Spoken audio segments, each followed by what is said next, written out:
Ce soir, Salem's Lot, chapitre 2, part 1. Banned in Belarus. You're watching World of the Unexplained. Okay, so this is chapter 2. Mm-hmm. We're going to do it in 2 parts because chapter 2 is really, really big. Yeah.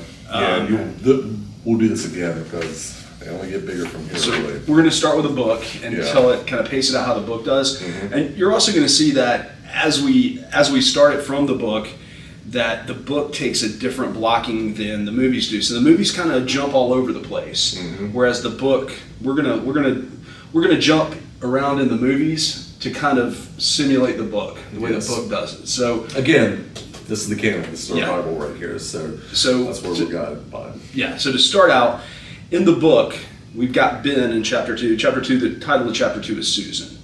So in the book, we have Ben sitting on a bench in the park, and he sees her watching him. Mm-hmm. Now this is important because in some of the films, like in '79, he comes up to her. Yeah, she's in minding her own business, basically. Yeah, yep. So she's reading a book, and it's his book, but it's turned upside down. You see in the '79 movie. But she's also got a sketch pad, and he walks over to her, and she holds up his book, Air Dance. And then she asks him to autograph it. He thinks that's funny because it's a library book, and she's like, well, that's fine. So she tells him that she's also read his other book, Conway's Daughter. So he offers to buy her an ice cream soda, and she accepts and says, sure, let's do the ice cream soda thing. So they go to a place called Spencer's, which is a combination bus station / ice cream. I guess more like a pharmacy type of thing back in the 60s, maybe. Yeah, like maybe how truck stops are now, but this was a truck stop for buses, perhaps. Yeah. But especially like small towns like that, they have to just consolidate 2 different things, functions. Like IHOP and Applebee's are now doing. I just read. They're just with 2 separate entrances, and IHOP's and an Apple. I'm not kidding. I just read this. Yeah. So the food sucks twice then, huh? So they see a guy waiting for the bus, and so this Susan tells Ben that, hey, one day I want to be on that bus too. Yeah. She tells him she got a degree from Boston University that's basically not worth the paper that it's written on. She wants to go to a publishing house or an advertising agency, and she wants to work in New York. She says that she wants to do advertising because she can draw well. Yes. He tells her, don't go to New York unless you have offers. You'll wear the leather off your shoes. You got to do it 6 months in advance, way before they have anything scheduled. It's kind of funny because I'm pretty sure King is talking about his own experience. Oh, probably. That's actually advice for writers. Well, King was a teacher as well, English teacher, high school English teacher. Sure was. She tells him that she has sold some of her work locally at a cinema in Portland, 12 paintings that hang in the lobby. Oh man, the deathless paintings of Susan Norton. That's such a great line. I mean, it's such foreshadowing. They're hanging the deathless paintings of Susan Norton. And he tells her that he's there to write a novel because he lived there 4 years ago with his Aunt Sandy off of Burns Road. We talked about Burns Road last time. After his father died and his mother lost it. And there's some discrepancy in the age there too, wasn't there? I think that comes later. Okay, all right. It does come later. It comes, So she's like, oh well, did y'all lose everything? And he explains to her that they basically packed up everything they had into their car. The house was a rental, so it wasn't a big deal for Aunt Cindy. Pick up the TV because it was too heavy, and then that Ben Mears quote about I cried when I left my mom and I cried when I left Cindy's, and it's just like, he's dealing with some trauma in the book. Oh gosh, yeah.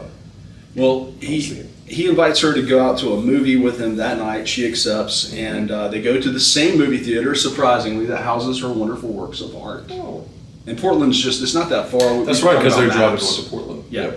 So next we get to Nolly Gardner, who's like the deputy constable, and Parkins Gillespie, who's like, I guess, the sheriff versus the deputy sheriff. It's kind of that kind of deal. And they're talking about Ben and Susan. And Nolly's like, well, Floyd Tibbetts ain't going to like Ben talking to his girl, And Parkins is kind of like,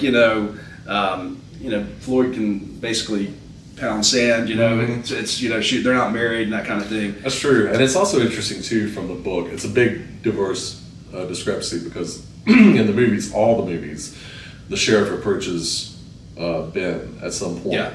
And that doesn't happen in the book. It's just like Barney and Andy Griffith. Oh. Anyway, y'all won't get that. They might. Andy Griffith's famous. But from this conversation between Nolly and Parkins, this is where we find out that Ben wanted to rent the Marston house. Yes. And he was staying at Eva's boarding house. Which That's is a how we crucial- find that out. It's a crucial piece in the movie that it totally diverts from the book. From everything. Pretty yeah. much in all every versions. of the movies. Every one of the movies does that. I'm sure we'll see it again. And then we're told some backstory by Stephen King about Jerusalem's Lot, how it was incorporated in 1765, and that the name came from a farmer named Charles Tanner. And it's the thing that I love about it, because Salem's Lot, instinctively you look at the book and go like, oh, Salem's with an apostrophe. That's how they do it in 79. Salem's with an apostrophe. But the thing is, it's like a hyphenated word, but it's the second half of the word. Yeah. So the apostrophe is in the beginning. I don't know. Language nerd of me kind of appreciates that. So yes, it's Jerusalem's Lot. Jerusalem's Lot. Anyway, Charles Tanner, he kept Jerusalem, and the vicious, disemboweling sow had gotten loose in the woods, and he warned children to stay off his property. And I'm going to channel my late 18th century, my late 18th century impersonations. Keep you out of Jerusalem's wood lot if you want to keep your good city belly. That's pretty scary. If I were a young child, I would be afraid of you. And he's probably wearing a tricorn hat. And he might be missing an eye or have a patch or something. Yeah, maybe he lost an arm from a shark. Anyway, but yeah, I mean, it's fun because King says only in America can a pig aspire for immortality. That's right. And it's kind of a cool line too. But anyway, Joyner Avenue was the main street, and to be fair, I'm drawing a map. And we're going to share the map with you. What I have right now. Yeah, after he's done with it, and we'll share make it it. all pertified at some point. But so you got to understand that Joyner Avenue crosses Brock Street, and that's like the crosshairs of the target. Like Salem's Lot is roughly target shaped. Joyner and Brock show up a lot, and obviously King's a real geography nerd. He talks about the region, so unfortunately I'm just going to have to just gesture with my pen. So if this is the crosshairs, right? In the northwest, you got the woods. Marston House is up here. The southeast, you got Susan Norton's house is down here. Also, what they call the Bend. I want to say the Bend is the whole total south region. I'm bad with things like that. Yeah. Southeast, you got the Griffin Farm. Schoolyard Hill. Yeah, Schoolyard Hill, which shows up again. The sawmill. Where's the sawmill at? Yeah, I don't. It just says in my notes there was a sawmill. Yeah. So you got the Bend down here. The Royal River is like the eastern boundary. The northeastern section is a place called Drunk's Leap and 50-foot high cliffs. Somewhere also there's a dam, and so a lot of times in New England, it's very common. In a lot of towns, there's a lot more water up there, and so you see dams show up a lot. Ben can hear it actually from his house at Eva Miller's boarding house. Well, you can see the lake. I think the text says The you can river. see not the lake, the river. You can see it from there, Yeah. as well as the Marston house, which Right. is obviously on the hill. Yeah, so over here it slips down. There's the Royal River, and it slips up this way. The Marston House is that way, and the entire thing is crisscrossed with power lines, which I don't remember in the films if they ever mentioned power lines. The power lines are right up against the Marston House in Yeah, the book, that's like true. an alien sentinel. That's the way he describes it. Yeah, and I'm assuming the sawmill's up there in the northeastern too, because that's where all the logging roads are. I don't know that That for would sure. make sense. Or it's on down by the river. Anyway, and I talked about the exurban belt.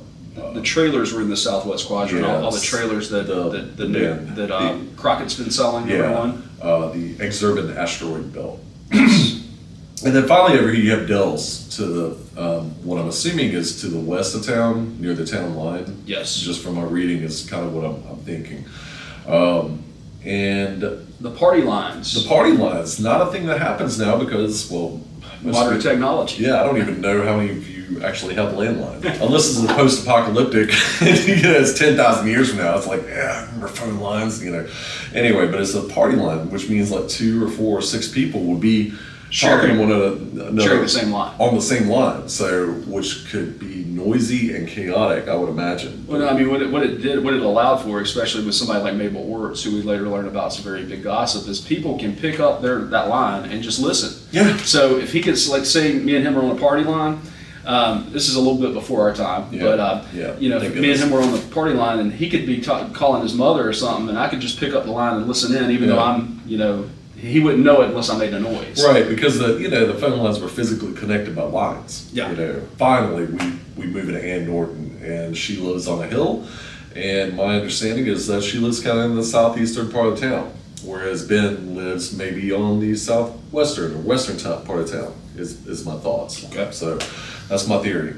Anyway, so they're having a conversation, and Susan's telling her about Ben, and Ann, of course, is going, oh, another boy, here we go, you know. And it's like, what about that nice boy Tibbetts? And she's saying, well, Mom, you know, there's nothing there, and like her feelings have been cooling towards Floyd for a while.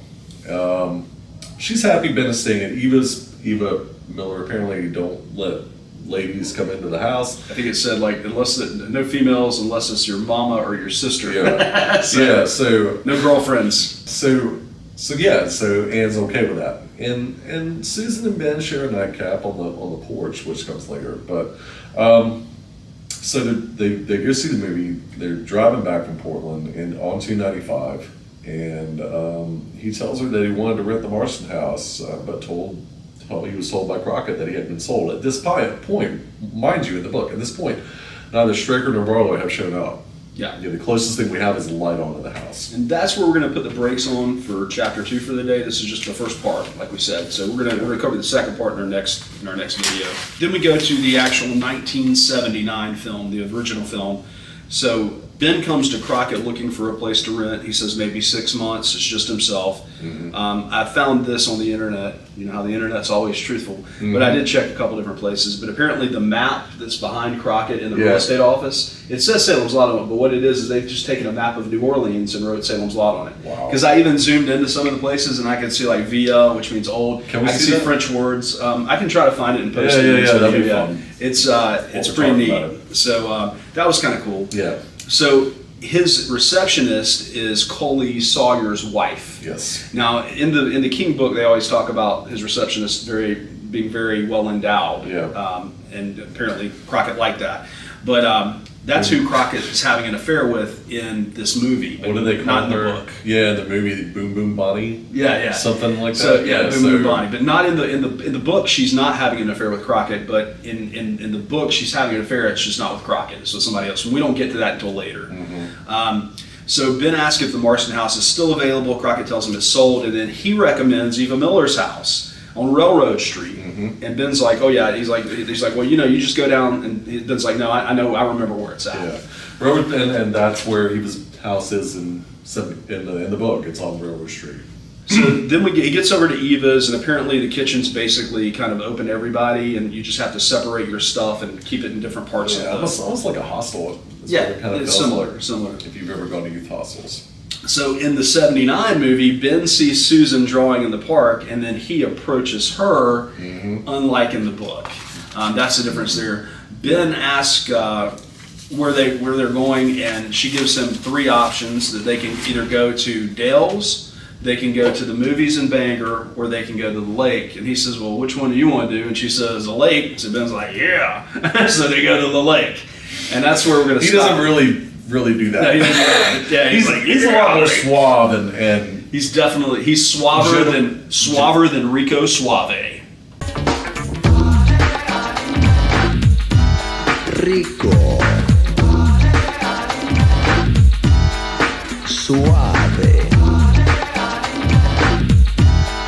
So that's where we're going to end the 79 film for now and jump into the 2004 film. You know how crazy that started with the fight in the hospital and all that. The whole thing is just totally. I'm not going to say it's off the rails because I feel like there is a method to their madness. There are things that they're doing. Like I said, in a roundabout way, Ben is doing what he's ragged and he's being hunted. So that's crazy as that opener was, and kind of dumb in my way, y'all. But no, I mean it's definitely different. It's a lot of action. It brings you right into the film. But then we see Larry Crockett for the first time. He's writing on a trailer door. What the world is that pen? It's a giant. It's like a giant red pen, like a Sharpie. Rent that dude. writes on. Yeah, he's writing rent. Because Larry Crockett is quite frankly a has to. Yeah. Pasadena. Yeah. He's a Slumlord. He's a slumlord and a bottom feeder, and basically the stereotype or real estate agent in the late 70s, early 80s. And Ben Mears is commenting, like he's got a voiceover that's Rob Lowe's voice commenting along this that Larry was the richest man in town, but the IRS would never know it. Yeah, so we get that in 2004, Larry Crockett is pretty sketchy. And I'm going to bring this up because I think we both agree that this is our favorite Larry Crockett. Yeah, he's the smarmiest. All three And of then like movies. his haircut, and it's just like, oh well, I just so assuming, just Yeah, bottom feeding, just totally. kind of despicable human being. And then we'll see later that they're implying some other things, right? Now, You know what I mean? And we'll talk about that Yeah, later. all right, We see Crockett's secretary calling Crockett and saying that Ben Mears just stopped by and I told him where you were at. He's mad that she told him because he didn't want to talk to Ben. So Ben pulls up and says, "Hey, I'm here for my keys," Yeah. and he's like, "Well, I sold it." And he's Yeah. like, "We had an agreement." Yeah. I said, "What do you mean you sold it? We had an agreement." And he's like, "So sue me." Yeah, that's basically what it is. The IRS wouldn't know. And here's the thing about Eva Miller is not Eva Miller in this 2004 Yes. episode. It's Eva Prunier, and my own She's personal French. thing is like they made her French so they could have Donald Sutherland one to speak French. Avec ma main gauche à la porte. Excuse me? Vous êtes petite Eva. C'est bien vous qui avez écrit de jolies lettres. Tell me, Eva, of all the old parlor games, which one do you miss the most? In his Well, it was in not his only pocket. Donald Sutherland, but it's also Ben Mears speaks French to her. The kitchen is available to all guests from 5 a.m. to 9 p.m. Fresh sheets are provided weekly, and rents are negotiable for those who want to work. Tout peut se négocier, sauf l'amour. Et montre-moi ce que l'amour sans peine. Oh. When he first comes to rent the So, house. so basically, it's like, oh, we want to show that these guys are educated and classy somehow. But the interesting part Yeah. about that too is that Crockett's the one in this one that also recommends Eva Prunier's boarding house, but he says she runs a clean boarding house on 5th Street. Right. So Yep. it's Not it's on Railroad. Railroad Street there and it's 5th Street here. Weird. And then he asked who would buy that house, and Crockett tells him it was two gentlemen that were antique dealers. Yeah, Ben asks if he knows the story. He says he supposed they did, and then of course we go to the flashbacks. Flashbacks show up a lot in 2004. And we're going to cover them. We're going to show them. And I think it's a pretty good way of showing like that, his childhood trauma, because it ties in, and also in a way it doesn't tie in, And then we cut to a strange scene. It's Charlie Rhodes. It's a school bus scene. He kicks 3 kids off the bus. Later we find out these are the Glick boys and Mark Petrie. Yeah. And That's then how they're introduced. Yeah, and then we switch to a cafe scene with Matt Burke, and I do have to bring it up because I think it serves no point to make Matt a black gay man. It was just a 2004 thing to do, but it doesn't really advance the narrative. is what I'm saying. Yeah, that's okay. It's cool if you want to make him black. It's cool if you want to make him Asian, as far as I'm concerned. Well, But it's yeah. just that's not the way the book goes. That's true. Eva Prunier is not Eva Miller. She speaks French. She doesn't speak French, and Rob Lowe even goes into saying in his voiceover that the teacher, he's a black gay man and school teacher whose lifestyle is tolerated because he keeps it in Portland. So it's just like, why did we have to add this to it? It doesn't do anything to the story. It well, it's doesn't. also 2004. And would it really be? Doesn't advance the narrative. Would that kind of mentality still be active in 2004? I don't know. Maybe Yeah. in small towns in Maine. Possible. So but Ben's I sitting, didn't catch that. Then, but- Ben's sitting down looking at a menu. Susan Norton introduces herself as his waitress. Weird, right? Yeah, she's a waitress. And then she tells him we traded emails. So a few they years talk to ago." each other. By email. Yeah, it doesn't make. And she's like, you probably don't remember me. I was going to Boston Yeah. University. I was trying to decide between art and English. And he asked her to sit down. And she tells him she chose art, that everyone else he knew grew up there and found it inspiring. She lived in New York for a year after school, but she couldn't hack it. So she came back. And then Ben says, hey, you should have been a little bit more persistent with your emails. And she's got that good line here. I wish you'd have been more persistent with your emails, Susan. Because I'm interesting or because I'm blonde? Because you're an interesting blonde.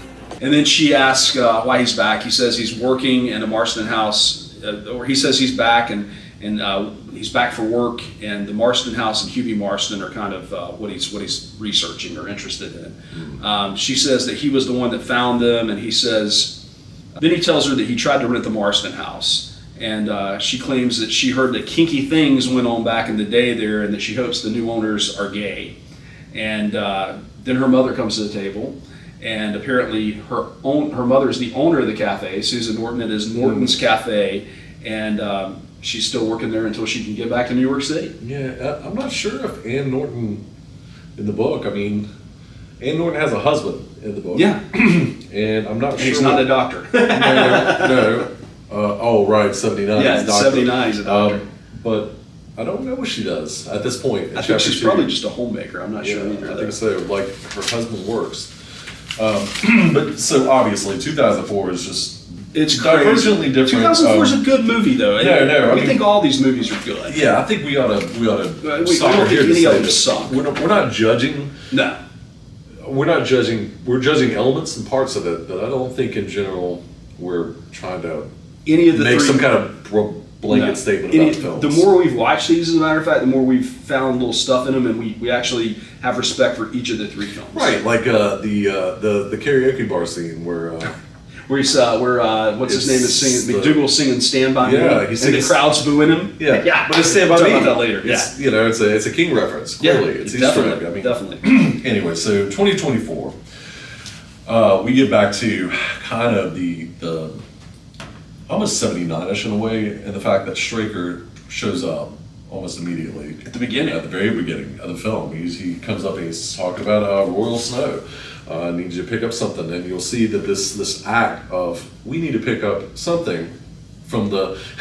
But notice he's only asking him to pick up one crate. One crate. And he's asking Royal to do it. He's not going through Crockett. He's coming directly to Royal Snow and saying, "I need you to do a job, and here's some money." Yeah, because in the way that he's approached. Yeah, and he wants him to deliver it directly to the seller in the house. Hank is moving it with him. They drop it. They're going to drop it. So Because like, they're doing, and that's beautiful imagery, by the way. I love the lighting. I hated it in the '90s how everything was so dark, like with some of the movies. yes. And the way that they use the dark, but they use the blue lights to make it dark, but it's not. But we can see, but the characters can't. I love that I love the colors so much about 2024. Whoever did the color grading on I mean, that we film. should probably just put that scene in right now. Okay.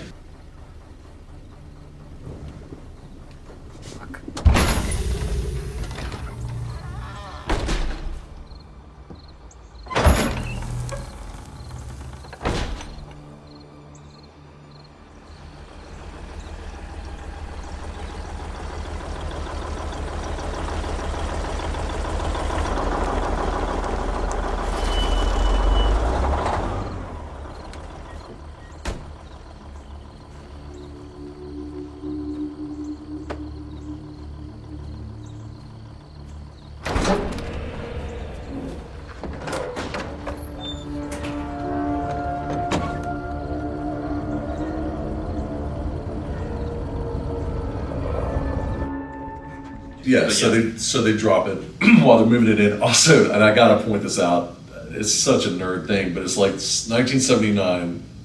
I'm not sure if they knew how to move heavy things the way that Gosh, movie I know where goes, this is going. because it's just so. I mean, everything about it doesn't make any sense, and this moving scene does. Okay, we're just loading it. Okay, we got these rope handles, which they would have. In '79, I don't know if we're going to show the clip or not, but I mean, instead of you had to Barlow, his coffin, it's not lays, but in '79, it's upright, and they moved it off the. It doesn't, and then they lifted 2 men. I'm sorry, It makes no sense.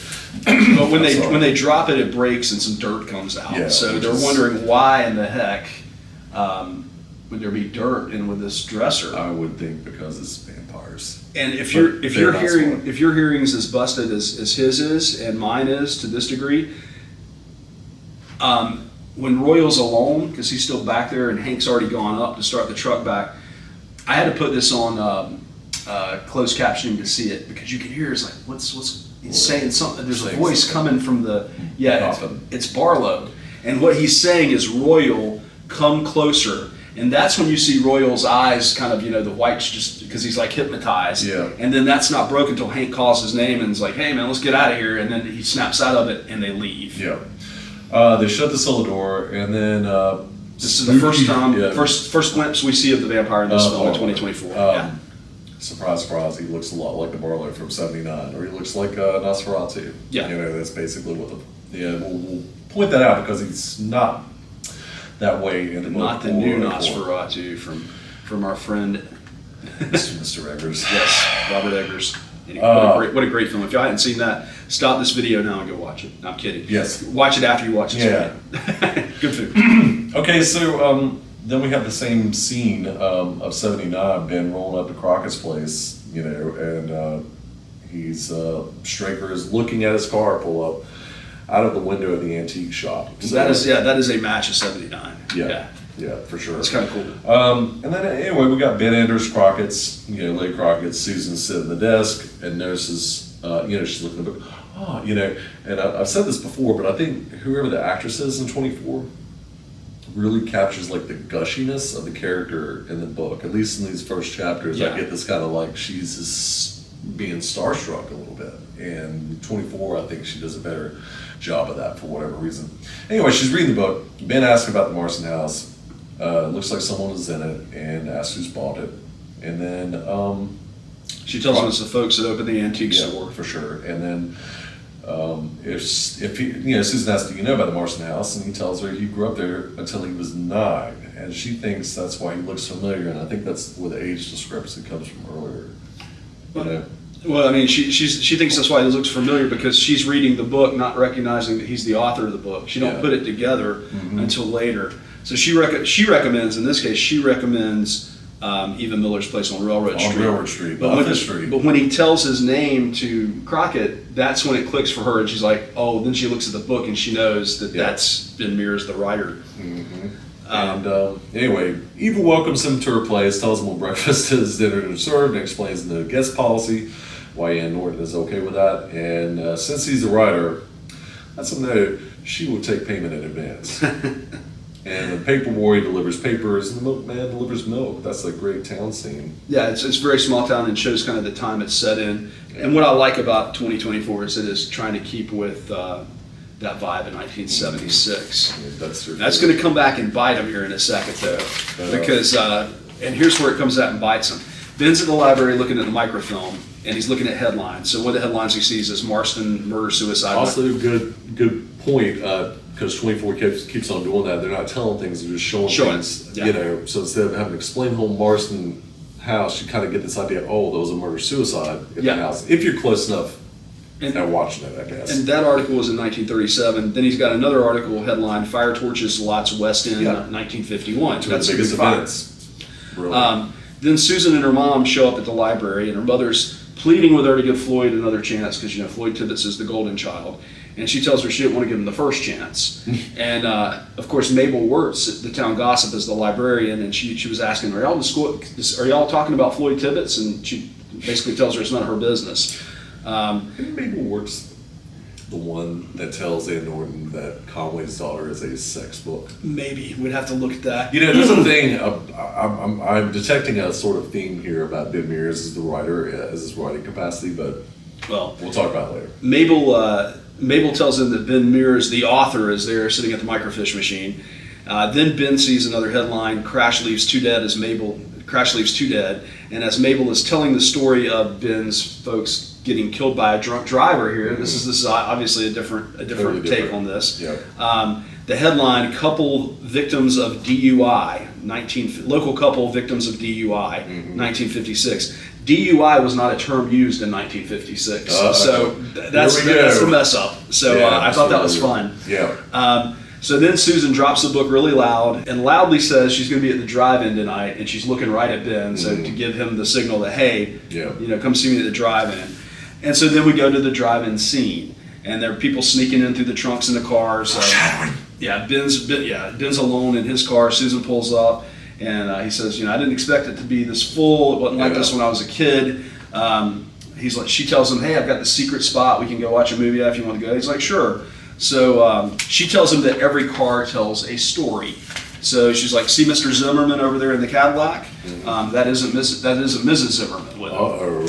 And look over there, Corey Bryant and Bonnie Sawyer breaking up for the 10th time."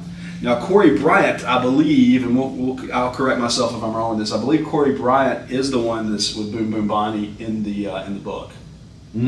Possible. We'll check that. We'll Yeah. just keep aware of that. Yep. And then Father Callahan in the Ford, quietly getting blitzed. Yep. So this is, if you notice, Father Callahan in the book is an alcoholic, but also I think none of the 79 really never portrays him as that No. way, but 04 does. He's barely in it at all. 79. Yeah. 04 portrays him as an alcoholic, and 2024 also portrays him that way. Ben asks what her story is. She tells him she's working with Crockett only until she gets a real estate license, and then she's going to strike up her own thing in Boston. She's going to move back to Boston, and she only came back to Salem's Lot because her father was sick, and he eventually died a previous year, and her mother doesn't want her to leave. She asks why he's here. He says, well, I'm here to write my story instead of other people's, and his parents died when he was 9, and he lived with extended family, and him coming back to the lot is kind of his way of reclaiming home. Yeah, I get that as a character. So I think that pretty much covers this first part of chapter 2. Right, that Susan Norton is basically a woman who is kind of in a transition. Yeah. For the most part, she's here, but she's working here until she, makes it big somewhere else. And there's going to be 2 gentlemen that basically are going to get in the way of her hopes and dreams, just like everybody else in the lot. I hope you've enjoyed this special edition of World in the Unexplained. I'm your host, Jay Scott. I'm Trent Lackey. We'll see you next time.